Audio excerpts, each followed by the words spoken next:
দেশে কিছু কিছু চেয়ারম্যান মেম্বার আছে, দেখবেন ভাই, আপনি যদি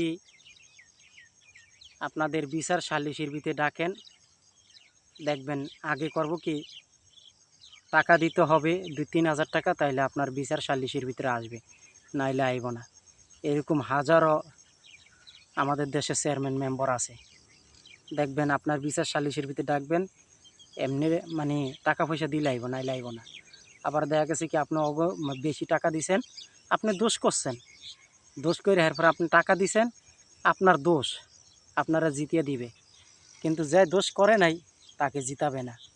এ হইল আমাদের দেশের কিছু কিছু চেয়ারম্যান মেম্বারের বিচার সালিসি। আপনি অন্যায় করছেন, উল্টা আরও আপনাকে জিতিয়ে দিবে, ওই যে আপনি টাকা পয়সা দিছেন। তো এরকম অনেক চেয়ারম্যান মেম্বার আছে ঘুষ খায়। আসলে এরকম আমাদের দেশে চেয়ারম্যান মেম্বারের বিরুদ্ধে একটা কঠিন ব্যবস্থা নেওয়া দরকার। তারা সঠিক বিচার করে না, গ্রামের চেয়ারম্যান মেম্বাররা সঠিক বিচার করে না কোনো দিন।